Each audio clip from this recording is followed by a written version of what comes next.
নমস্কাৰ, মোৰ নাম ডাক্তৰ গৌতম কুমাৰ ৰজক আৰু বৰ্তমান সময়ছোৱাত মই কৰোনা ভাইৰাছৰ ওপৰত এই ভিডিঅ'টো নবনোৱাকৈ থাকিব নোৱাৰিলোঁ।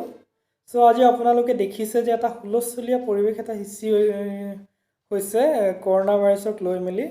চ' মই আপোনালোক সকলোকে অনুৰোধ জনাম যে অলপ সংযত হওক আৰু কিছুমান প্ৰিকশ্যনছ যিকেইটা কোৱা হৈছে গভৰ্ণমেণ্টৰ ফালৰ পৰা বা নৰ্মেলি পেপাৰে পত্ৰত দিয়া আছে, চ' সেইবোৰ ফ'ল' কৰক আৰু উৰা বাতৰিত মন নিদিব।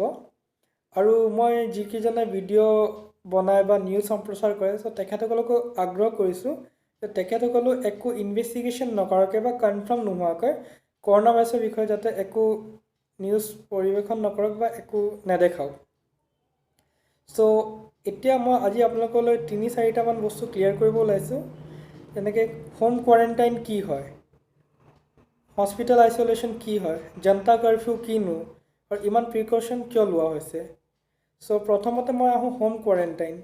এতিয়া ছাপ'জ ধৰি লওক আমিতো অসমত থাকোঁ, চ' এতিয়া ধৰি লওক অসমলৈ যিকেইজন মানুহ অন্য ৰাজ্যৰ পৰা আহিছে, বিশেষকৈ মহাৰাষ্ট্ৰ আৰু কেৰেলা, য'ত এই ভাইৰাছবিধৰ সংক্ৰমণ ইজন মানুহৰ পৰা সিজন মানুহলৈ বিয়পি পৰিছে, ত' এনেকুৱা হাই ৰিস্ক এৰিয়াৰ পৰা যদি কোনোবা মানুহ আমাৰ অসমলৈ আহি পাইছে, ত' সেইকেইজন মানুহক আপোনাৰ এতিয়া গভৰ্ণমেণ্টে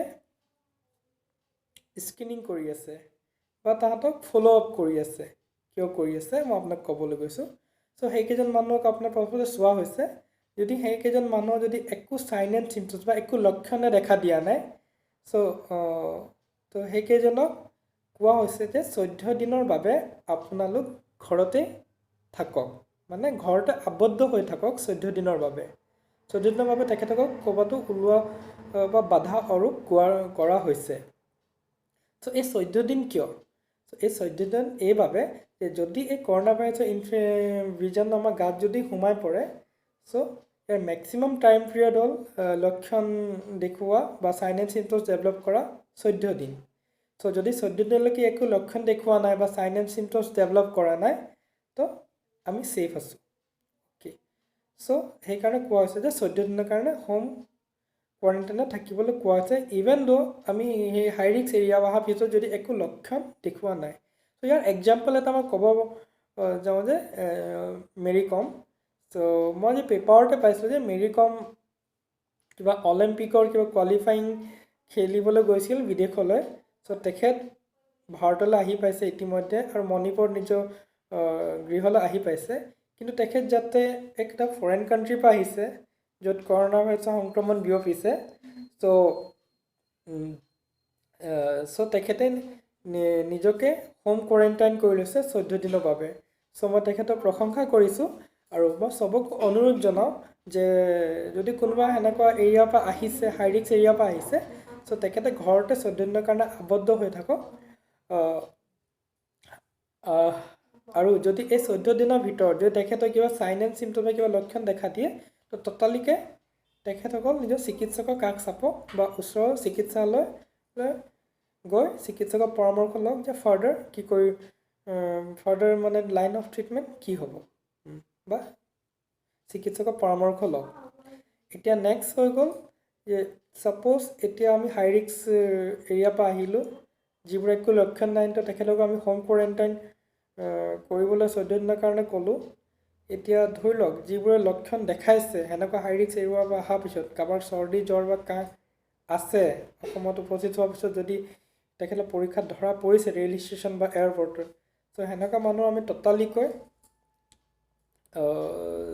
চেম্পল কালেক্ট কৰা হৈছে আৰু যেতিয়ালৈকে টেষ্টৰ ৰিজাল্ট আহি নোযোৱালৈকে এনেকুৱা মানুহকেইজনক আমি আইচলেশ্যনত ৰখা হৈছে, মানে বেলেগকৈ ৱাৰ্ড এটাত ৰখা হৈছে। আৰু যদি তেখেতলোকৰ টেষ্ট ৰিজাল্ট যদি পজিটিভ আহিছে কৰোনা ভাইৰাছৰ, তো তেখেতলোকে হস্পিটেলতে ৰাখি কিনে চিকিৎসা কৰা হৈছে আৰু নেগেটিভ অহাৰ পিছত তেখেতলোকে ঘৰতে যাবলৈ দিয়া হৈছে। আৰু ছেইম থিং যদি 14 দিনৰ পিৰিয়ডলৈকে তেখেতসকলক হোম কোৱাৰেণ্টাইন হৈ থাকিবলৈ কোৱা হৈছে। চ' এয়া হ'ল হস্পিটেল আইচলেশ্যন। তাৰপিছত নেক্সট পইণ্টত মই যাওঁ যে এইকেইটা ইমান প্ৰিকশ্যনেৰী মেজাৰ্ছ কিয় লোৱা হৈছে। তো মই জাষ্ট এই বস্তুটো ক্লিয়াৰ কৰিব বিচাৰি দিওঁ চ' যিটো এই কৰোণা ভাইৰাছৰ তাৰ ইনফেক্টিভিটি ৰেট বহুত বেছি, এই বহুত সোনকালে বিয়পি পৰিছে ছ'চাইটিত। চ' যদি সোনকালে বিয়পি পৰাৰ কাৰণে চ' এই প্ৰিকশ্যনি মেজাৰ্ছ লোৱা হৈছে, যাতে মাস্ক পৰিধান কৰা, যে কাৰোবাৰ যদি কাহ বা চৰ্দি হৈ আছে বা ক্ৰাউডি প্লেচত গ'লে মাস্ক পৰিধান কৰা, বাৰে বাৰে চেনিটাইজাৰ ইউজ কৰা, হাত চাফা কৰা, চ' এইবোৰ কোৱা হৈছে।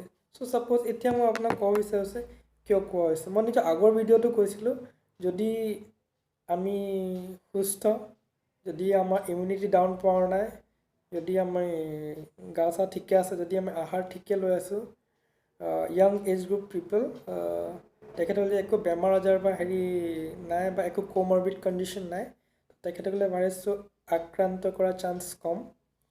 আৰু যদি কাৰোবাক হেল্ডি ইণ্ডিভিজুৱেলক যদি ভাইৰাছে ভিতৰত সোমায়ো, তো সোমালেও তেখেতৰ হয়তো আপোনাৰ একো চিমটমছ নেদেখাব পাৰে, একো লক্ষণ নেদেখাব পাৰে, বা লক্ষণ দেখালেও আপোনাৰ হয়তো অলপ চৰ্দি কাহ জ্বৰ হয়, তেখেতে নিজে ভাল হৈ যাব পাৰে।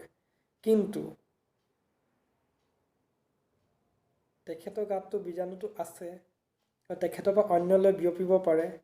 আৰু মই আগতেও কৈছোঁ যে আটাইতকৈ বেছি ৰিস্ক কাৰ, কৰোণা ভাইৰাছৰ সংক্ৰমণ হ'লে আটাইতকৈ বেছি প্ৰব্লেম কাৰ হ'ব পাৰে, কমপ্লিকেশ্যন কাৰ কোনটো এজ গ্ৰুপৰ হ'ব পাৰে। চ' ইয়াৰ এজ গ্ৰুপ হৈ গ'লে আপোনাৰ চিলড্ৰেনছ লেছ দেন 10 year, আৰু অল্ড এজ পিপল মোৰ দেন 60 year। চ' আপুনি চাব যে প্ৰত্যেক মানুহৰ ঘৰতে আমাৰ মা দেউতা থাকে যিবোৰৰ বয়স 60ৰ ওপৰত, বা আমাৰ বাচ্চা থাকে যিবোৰৰ বয়স 10 বছৰৰ তলত। চ' এই কথাটো বুজক যে যদি আমি সাৱধান এইভাবে হোৱা ভাল, যাতে আমাৰ ঘৰত এইবিধ ভাইৰাছ বিয়পি নপৰক। যদি আমাৰ ঘৰত হ'লে আমাৰ মা বা বাবাক হ'ল, বা আমাৰ বাচ্চাটোকে পালে ইনফেকশ্যন, তো আমাৰতো ইনডাইৰেক্টলিটো পপুলেশ্যন ডাঙৰ অংশ ইনফেক্টেড হ'ব। চ' দিছ ইজ দ্য ৰিজন যে কোৱা হৈছে যে আমি প্ৰিকশ্যনি মেজাৰ লওঁ। এতিয়া ছেকেণ্ড এজ গ্ৰুপ যিটো হৈ গ'ল, এইটো য়াং বা অল্ড বুলি কথা নহয়। এতিয়া ধৰি লওক কাৰোবাৰ ডায়েবেটিছ আছে, বা কাৰোবাৰ কিবা ইমিউন কম্প্ৰমাইজ, ডায়েবেটিছ আছে যদি তেখেতৰ কণ্ট্ৰলত নাই, কাৰোবাৰ যদি এজমা বা প্ৰেছাৰ আছে কণ্ট্ৰলত নাই, কাৰোবাৰ যদি ইমিউন কম্প্ৰমাইজ বেলেগ কিবা বেমাৰ আছে য'ত ইমিউনিটি ডাউন পৰি গৈছে, বা কোনোবা বহুত অত্যাধিক এলকহলৰ ধৰি লওক সেৱন কৰে, যিটোৰ কাৰণে তেখেতৰ ইমিউনিটি কমি গৈছে, বা অত্যাধিক মদ্যপান বা অত্যাধিক চিগাৰেটৰ যদি কোনোবাই স্ম'কাৰ্ছ আছে, তো সেনেকুৱাতো আপোনাৰ ইমিউনিটি কমি যাব পাৰে। চ' তেতিয়াও আপোনাৰ এইবিধ ভাইৰাছৰ সংক্ৰমণ হ'লে কমপ্লিকেশ্যন দেখা দিব পাৰে। চ' সেইবাবে কোৱা হৈছে যদি হয়তো আমাৰ য়াং এজ গ্ৰুপ পিপল যিখিনি হেল্ডি আছোঁ, হয়তো আমি ইয়াত ইনফেক্টেড নহ'ব পাৰোঁ, কিন্তু আমাৰ দৰে ভাইৰাছবিধ বেলেগলৈ বিয়পিব পাৰে। অ'কে, চ' মই আপোনালোক সকলোকে আহ্বান জনাইছোঁ যাতে যেনেকৈ আমাৰ PM দুদিন আগতে নেশ্যনক এড্ৰেছ কৰি কৈছে যে আমি সাৱধানতা অৱলম্বন কৰা লাগে। আৰু এয়া মই তেখেতক ধন্যবাদ জনাইছোঁ, তেখেতে ইমান ধুনীয়াকৈ বস্তুকেইটা বুজাই দিছে। চ' আমি সাৱধানতা অৱলম্বন কৰিব লাগে যাতে এই ভাইৰাছ আমি নহয় গোটেই আমাৰ পৰিয়ালটো যাতে সুৰক্ষিত হওক। আৰু বেছি দিন নহয়, কেইদিনমান যদি আমি ভালকৈ সাৱধানতা অৱলম্বন কৰোঁ ধুনীয়াকৈ, চাব এই ভাইৰাছৰ ওপৰত আমি নিশ্চয় বিজয় প্ৰাপ্ত কৰিম। আৰু এতিয়া মই লাষ্ট কথা এটা ক'ব ওলাইছিলোঁ যে জনতা কাৰফিউ। জনতা কাৰফিউ কি? এতিয়া ধৰি লওক অহাকালি আমাক দেওবাৰে ৰাতিপুৱা 9 বজাৰ পৰা পুৱা 7 বজালৈকে জনতা কাৰফিউ মানিবলৈ কোৱা হৈছে। চ' কিয় কোৱা হৈছে? ছাপ'জ ধৰি লওক এই ভাইৰাছবিধ কি হয়, আমাৰ ইনভাইৰমেণ্টত ধৰি লওক যদি গ'ল মই হাঁচিয়া লওঁ, মোৰ হাতৰ পৰা যদি মই নিজৰ চকী হেণ্ডেলডালকে চুলোঁ, বা ড'ৰ হেণ্ডেলডালকে চুলোঁ, বা লিফ্টৰ ড'ৰকে চুলোঁ, ত' যদি এনেকৈ ইনভাইৰমেণ্ট যদি এই ভাইৰাছ যদি থাকি যায়, তো কেইবা ঘণ্টাও ই জীয়াই থাকে।